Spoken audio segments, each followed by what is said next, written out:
Prizmës. Bashkë me printin, dhe më thanë gazetën shtypur, ka vdekur në një farë mënyrë edhe etika dhe estetika e shkrueturës. Base unë egzagerohem, por ka një diçka. Dhe këtë tashin ma ne e kemi të qartë. Ka një diçka e cila është e vërtetuar. Rrjetet e kanë shkatruar jo vetëm etikën dhe estetikën, po dhe moralin. Sepse ato normalisht nuk shtypen. Kur ke marrë një gazetë në dorë, ajo është e shtypur dhe informacionet e tjera janë më të ngadalshme, do të preshësh gazetën tjetër. Sot informacionet, portalet, rrjetet kanë breshëri edhe të repetitive. Në këtë pikë dikur, edhe pse ka pasur pronar të gazetave, testatave, shpeshherë dhe ignorant, thjesht ndërtues, të cilët kanë dashur të mbrojnë punën e tyre, sot funksionon më pak, ata e kanë krijuar tashmë televizione, kanë krijuar gjithçka. Por në një farë mënyrë nuk kanë dashur ta prishin raportin që kanë me etikën dhe estetikën gazetareske. Tash nuk e ruan kërkush, sepse çdo njeri me 5 lekë ose pa lekë mund të hapë një portal, mund të fillojnë skubet, përdorimin e shpifjes në mënyrë jo repetitive, po breshëri automatiku, dhe normalisht turprojnë dhe shkatrojnë çdo gjë estetike që ka lindur ndonjëherë bota me deri tanishme, qytetërimi deri tanishëm në pjesën e gazetarisë. Me vdekjen e printit ka vdekur edhe etika gazetareske, është lodhen kot. Ka marrë fund. Ka marrë fund. Tashi kryeredaktor, gazetar, shef redaksie, redaktor është i njëjti person edhe shpesh ai person qëllon të jetë edhe ignorant, që s'di as të shkruaj, as të flas, që zakonisht nuk ka mbaruar asnjë shkollë, gjuan, zakonisht është militant politik, nuk ka një emër edhe një surrat të dukshëm, normalisht pastaj bën namin me fake news, shpifje dhe një maskarat, tituj të shëmtuar, të turpshëm, shpeshherë edhe në lakonizmin e tyre, lakurisi të plot, të fake newsit në fillim, pastaj është shpifja e cila vazhdon e prodhon veten në mënyrë të jashtëzakonshme. Nga ky që bën kështu, e marrin dhe të tjerët që nuk janë më të mençur se sa ky, në përgjithësi janë ignorant edhe intrigant, keqan të shoqërisë, të cilët pastaj kanë dorë dhe ta bombardojnë shoqërinë, pleq të ri, gra, burra, në moshë, pa moshë, për t'i devijuar mëndërisht, për ta bërë në përgjithësi shoqërinë të vuajtje që në momentin e parë që pi kafen. Në këtë pikë është një mall që kemi për printin. Sado, po e përsëris edhe një herë, ignorant që ishin ato një pjesë e botuesve, vendosin disa rregulla, disa redaktorë, tash sot s'kan kuptim këto më. Dilte gazeta, do ta merri lajmet, pastaj përçoheshin televizion, e kishin të ndara punët. Në mëngjes lexoheshin gazetat, pastaj televizionet merrin nga gazetat, gazetat merrin nga televizionet e kështu me radhë. Por në përgjithësi pastaj dolën edhe website-et, pastaj dolën portalet në Facebook, tash më nuk ka as sistem redaksional, tash nuk ka as sistem korrigjimi, bile disa nuk din të korrigjojnë as me ChatGPT, dhe nuk ka as parime gazetareske, as shkollë të përdorimit të saj në informacionet e duhura. As në informacione, as në rregullsinë e tyre të hedhjes në publik. Vdiq printi, vdiq edhe morali i lajmet. Vdiq printi dhe lindi, po forcohet dhe do të forcohet akoma më tepër, fake news dhe sidomos shpifja.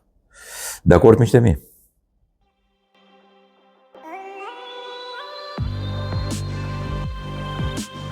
Miqtë Prizmës, sot Rama me tonet zbutura foli edhe për gjykatën kushtetuese, por duke ruajtur erzin, por duke treguar që nuk zgjidhej asgjë. Nuk i dha përgjigje dhe nuk u tregua e gatshëm as si zonja për të marrë vendim. Në të vërtetë ajo që ka bërë gjykata kushtetuese është se 100% ka qenë kundër Edi Ramës. Dhe këtë nuk e them me dëshirën për të treguar që ata janë zotësi e madhe. Gjykata kushtetuese ka bërë një krim ligjor duke mos mbajtur qëndrim. Sepse sigurisht me shpikjet e disa prokurorëve të nivelit fshataresk për të pezulluar ministra deri kryeministrin ose presidentin e Republikës, jo vetëm që nuk bëhet shteti, por shuhet një herë për gjithmonë ai lloj pluralizëm vendimarrje në bazë të demokracisë, votës popullit. Dhe njëkohësisht në bazë të ndarjes pushteteve. Nëse një prokuror sado special qoftë, po sigurisht në një nivel bazik, jo apel dhe jo gjykatë e lartë ose jo gjykatë kushtetuese, merr një vendim që t'i thotë një ministri ti pezulluar nga puna, i mund t'i thotë 4 ministrave, sepse ka dyshimet e veta, jeni pezulluar puna. Si pasojë edhe kryeministit, ti je pezulluar nga puna. Kjo do të ishte pastaj një nga fitoret më të mëdha të një tiranokracie të re. Ne mund pranojmë tiranokracinë e gabimit që bën populli, që voton, vazhdon të votojnë Sali Berisha mbi fjala Edi Ramën. Po ashtu do të votojnë, edhe ato voton. Dhe ky është vullneti i tij, nuk kemi çfarë t'i bëjmë. Dhe jo vetëm që nuk kemi çfarë t'i bëjmë, po duhet ta ndjekim këtë lloj vullneti. Kjo është demokracia. Po jo të njerëzve të cilët kanë një detyrë aty dhe marrin përsipër të bëjnë politikë. Dhe sa herë kam thënë që shiko, nëse drejtësia, nëse prokurorët, si në Itali, dhe nëse gjykatësit do bëjnë politikë, politika pastaj nesër do merret me to. Dhe di çfarë bën politika? I shkrin gjithë. Dëgjoj një fjalë të Indro Montanelit në 1985 kur ishte një lloj reforme në Itali dhe thotë pse s'mbajnë, cilët magjistrat kanë marrë përgjegjësi për fajet e tyre dhe për gabimet që kanë bërë. Asnjë prej tyre. Se politika mban përgjegjësi, një farë mënyrë shkon para drejtësisë. Po një magjistrat, një gjykatës, një prokuror i cili bën gabim, para kujt shkon? Ku e mban atë përgjegjësi? Apo thotë më fal. Dhe kjo është në mënyrë tragjike antidemokratike. Antidemokratike sepse i shkakton viktima jo vetëm sistemit, po të gjithë shoqërisë dhe nuk mban përgjegjësi. Në këtë pikë, tashti del e qartë që edhe pse bën sikur Sali Berisha është i gëzuar, nuk është i gëzuar, sepse ai e di shumë mirë se ku do përfundojë edhe ai. Sepse sigurisht epshi edhe dëshira e prokurorëve për të bërë politikë i kalon mandej caqet e politikë bërjes, po që del si vullneti i popullit. Normalisht këtu nuk shtrohet problemi i Ballukës, se këta kujtojnë se është duke u marrë kush me Ballukën. Ballukja nëse ka grindje mrena për mrena Partisë Socialiste, ato do i mbaj Partia Socialiste për byt vetë. Nëse ka grindje midis Erion Velit dhe Belinda Ballukut, cilët kishin vendosur të jenë shpëtimtarët e Partisë Socialiste, që në fakt nuk janë socialistë, po janë rilindistë. Ky është një problem i Partisë Socialiste. Unë po flas për sistem. Dhe në këtë pikë është për llogaritje e Ramës, nuk është për llogaritje e Ramës. Është një marrëveshje e nëndeshme. Por nuk duhet lanë thjesht fajke djali Nesip Ibrahimit, Gendi Ibrahimit. Kunati thotë i Mimi Kodhelit. Para se të jetë kunati i Mimi Kodhelit, ai është djali Nesip Ibrahimit. Ish kryetari i Komitetit Ekzekutiv në Shkodër, i cili sigurisht si edhe i biri ka pasur zëra si një njeri amoroz, një njeri që ishte i pëlqyeshëm, ishte modern, ishte. Bile Nesip Ibrahimi shumë më tepër se Gendi Ibrahimi. Ishte edhe burr më i fuqishëm, më i potentshëm, por njëkohësisht flitesh atëherë në atë kohë, ai ka qenë edhe dikur drejtori i Superfosfatit në Laç, e njoh që në atë periudhë kohe, edhe si kushërinj largët me Enver Hoxhën. Ishte modern, sigurisht vishesh me kostume të bukura. Kishte disa fjalë në Shkodër, bile ka ndihmuar edhe ata që ishin të persekutuar politik të zënë vende pune më të mira se sa fëmijët e komunistave. Një shembull, një zonje për shembull ka shkuar deri në nivelin më të lartë afër Sali Berishës, si e punësuar me anë të lobimeve që ju bën Nesip Ibrahimit, që mos na bëjnë të nxjerrim edhe si më thënë zorët e barkut për këtë punë, ne i dim. Pra, i takon një background i cili teorikisht duhet të mbrojë të majtën, mirë po këtu tash nuk merret vesh se janë bë. Këtu kemi rënë hall me dis plepistëve folklorikëve të Sali Berishës, me që tash janë bë me butona apo që kanë qenë dikur me dham dalur jashtë edhe si çakej malesh, me si më thënë kastën e vjetër që i takon edhe Genti Ibrahimi, kastën e vjetër të komunistave ose të bllokistave ose të aristokracisë së PPSH-s të asaj kohe. Në të vërtetë, armikun kryesor nuk ka Sali Berishën këta, armikun kryesor kanë një anti-enverist si Edi Rama, por kjo nuk do me thënë që ai nuk kanë bashkëpunuar. Vazhdon kjo lloj kaste me këtë kastën e re që ka formuar Sali Berisha të bëjnë, si me thënë, bajlek ose të bëjnë sikur po luftojnë me njëra tjetrën, ku në të vërtetë kjo është çështja e Partisë Socialiste.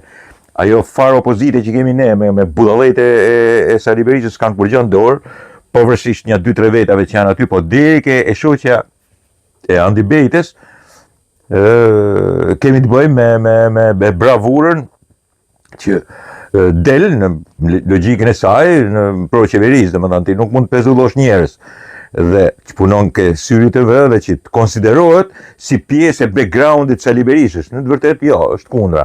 Pra kemi të bëjmë me një amalgam ndërthurje elementës të cilët janë kaq të shëmtuar për që janë probleme të skutave, kthinave, marrëzire që i ndodh klasës politike, e cila është në Shqipëri është një jo vetëm e shantazhueshme, po e degraduar për sa i përket edhe moralit, etikës politike. Sigurisht të gjithë gjyqtarët janë shantazhueshëm dhe këtu kemi të bëjmë jo vetëm me Genti Ibrahimin, i shantazhueshëm ton me disa telefonata, ka kohë që shkruhet kjo punë, çështje afere, po themi, pa zbukuroj fjalën, nuk them seksuale, them amoroze. Siç kam shkruajtur në aty, në qoftë se do lejohet spaku, një prokuror të hetojë e t'i vënë në përgjim edhe gjykatësit, edhe GKK-on të tyren që e kanë aty afër, edhe gjykatën e lartë, edhe gjykatën e apelit, e shumë gjykatës atje, domethënë kanë për t'i mbajtur për fondelesh, kanë për t'i mbajtur për kokrash, sepse i shantazhojnë. Dhe ky është një moment jashtëzakonisht i keq. Jashtëzakonisht i keq, një drejtësi e ndërtuar keq. Nuk ka sukses më, nuk mund të thotë kërkues se kanë bërë sukses me spakun. Sepse me të vërtet ka bërë veprime, të cilat shkojnë në kohë, me të vërtet ka bërë disa trandje, por përveç se ka shtruar jakobinizmin, njerëzit që janë gati të çojnë turp druve, t'i djegin, t'i presin kokat, t'i vrasin, t'i presin, asgjë më tepër se sa keq nuk ka vendosur drejtësi në asnjë sekond. Thjesht ka përgjime t'i përdor ato. Dhe tashmë i përdorën në gjykatën kushtetuese, i përdorën në gjykatë çfarë lloj gjykate që dalin në politikë, sigurisht ka aferë. Problemi mësënej Belinda Ballugut është një problem tjetër, është ta duhet ta mbaj si magjoranta, si Edi Rama për bythën e saj dhe për sistemin e saj. Problemi i drejtësisë është problem tjetër, është më i rëndësishëm se kaq. Nuk mundet që prokuror edhe magjistrat të pezullojnë, të mbajnë pezull një pushtet i cili ka dalë nga vullneti i popullit. Jo, këtë nuk mund ta bëjnë. Nëse populli ka dashur që të nxjerrë edhe maskaret, ato maskaret do vazhdojnë aty, se kanë marrë mandatin e tij. Jo, po nuk bëhen zgjedhje të rregullta. Kur janë bërë një herë zgjedhje të rregullta, gjithmonë janë kontestuar këtu këne. Po ama demokracia kështu është. Në këtë lloj format. Në këtë pikë as mos lodhet kush se ka për të bërë në një të ardhme më të shkëlqyer në një moment që me të vërtetë edhe sipas meje tashmë drejtësia ka probleme të mëdha. Dhe jo vetëm ajo speciale e spakut e GKK-s ose BKH-s. Në përgjithësi drejtësia është e rikatueshme ajo. Është e gjurmuar dhe ajo dhe njëkohësisht e shantazhuar dhe ajo. Shqetësoja të bëjë asgjë. Kur fillon e merret edhe bën edhe politik, pastaj ha drejtë fare punën.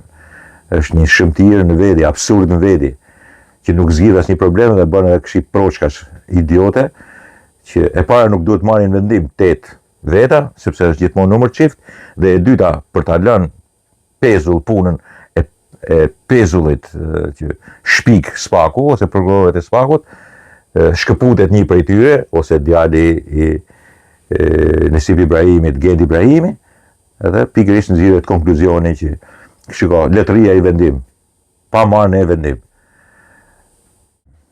Skandallim fare të gjithë sistemet në Shqipëri. I shantazhueshëm, i korruptuar politika, shantazhueshëm, i korruptuar drejtësia, shantazhueshëm, i korruptuar gazeteria, të gjithë sistemet janë kështu. është përfaqe e zezë, po me sa duket kjo është demokracia. Kështu funksionon. Me sa duket, kjo shoqëria është.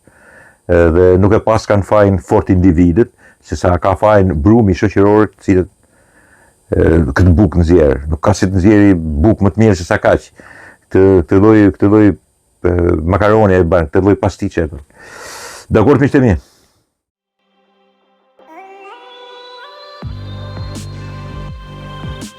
Prizmus. Kanë filluar ato që konsiderohen lojrat e dimrit në Cortina, në Milano. Dhe me të vërtetë janë shumë të bukura dhe sigurisht duhen ndjekur, por unë nuk e kam fjalën ke këto. E kam fjalën ke protestat e dhunshme, të cilat zhvillohen pikërisht pse po zhvillohen lojrat.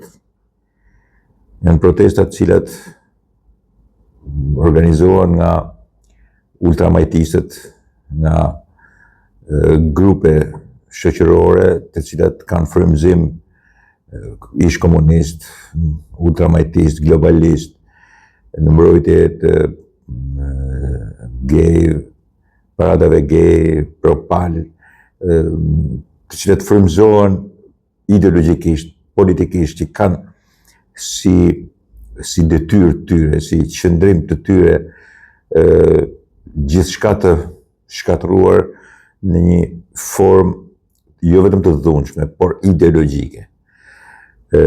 Kanë tendencën për të ideologjizuar në mënyrën më të jashtëzakonshme dhe drejtojnë. E keqja e madhe është se nën të përkrahën edhe nga spektri i majt italian. Vetëm 1-2 parti janë shprehur që janë protesta të dhunshme. Askush tjetër nuk është se është distancuar nga këtë lloj protestash. Edhe aty shohim ato që imitohen pastaj në Tiranë, që mbledhin fishek zjarre, të një madhësie dhe bëjnë si bombardash hedhin, plus edhe flak, molotov, jo si kene ndoshta se nuk gjuhojnë aty dot, nuk mërrit gjuhojnë kryeministrinë, po policinë edhe mund ta gjuhojnë edhe disa elementë tjerë. Shkurt më beri janë protestat të dhunshme, të cilat nxiten nga një majt ekstremisht e agravuar, e bërë gati për të kthyer në fashizëm. Dhe kjo është e çuditshme e madhe. Nëse duam ta kërkojmë fashizmin sot, e gjejmë pikërisht ke ultrakomunistët, ultramajtistët, ata të cilët sigurisht ideologjikisht nuk mund të qëndrojnë dot pa u rivendikuar. Nëse fashistët ose ish fashistët ose ata me qëndrime gati pro-fashizmit janë zhbutur ose kanë kaluar në një element dytësor, këta nuk din të rreshtin. Dhe e keqja e madhe në mënyrë të jashtëzakonshme, sepse ata e bëjnë këtë me qëllimin e vetëm për të rivendikuar, për të dalë diku edhe për të nxjerrë në sistem pastaj protestën e tyre. E keqja akoma më e madhe është se mbrohen nga pas nga sigurisht nga politika. Dhe kështu ndodh edhe në Tiranë. Këtu dalin Haptas, është një parti që del Haptas, edhe sigurisht që s'ka të bëjë me djatën, po është ultramajtiste dhe ajo, i ngjan si 2 pika ujë atyre lloj protestave të cilat pastaj përbëjnë edhe dhunën. Pavarësisht fjalëve që nuk kërkojmë dhunën, e bëjnë duke qenë të distancuar nga ajo. Është një formë që ka hyrë në këto abuzimin politik dhe ideologjik të kohës. Është një formë e cila sigurisht hedh gurin dhe fshet dorën, por që gjithmonë kërcënon, gjithmonë sjell po të njëjtin avaz në secilën prej vijave tunduese të saj. Në fundi është ky. Mënyrat mund të jenë nga më të ndryshmet, por fundi është pikërisht dhuna gjatë asaj që konsiderojmë pastaj protestë paqësore. Nuk e bëjmë ne, nuk jemi pastaj dakord ne, por aty mund edhe të ikin në një plagosë dhe prej të zotë edhe në një vrarë. Në këtë pikë pastaj shfrytëzohet edhe ajo lloj proteste për të vazhduar akoma më tepër, sepse vazhdimi lyp, jo vetëm ideologji, po lyp edhe për fat keq mësën edhe gjak. Në këtë pikë duhet të ruajtur, sepse sigurisht kjo është gjëja më e keqe e mundshme. Gjëja më e keqe e mundshme që dikush aty edhe e kërkon, dikush aty e shtyn që të shkojë deri në këtë pikë. Dhe kjo është pastaj ngjashmëria e madhe që kanë me organizime të tilla jashtë. Ne kemi akoma më të këqijat, por shpeshherë bëjmë butafori. Kush është i Zotit kthej butaforinë në realitet, pastaj aty fillon dhe tragjedia. Edhe këtë nuk duhet të harrojmë kur. Nesër është me datën 10 e kanë lënë. Të shohim se si sigurisht do ta administrojnë dhe çfarë kanë përgatitur. Sepse fjalët gjithmonë janë më të mëdha, qeveria do të japim fundin narkoshtetit, është fundi i tij etj. Dakor, miqtë mi.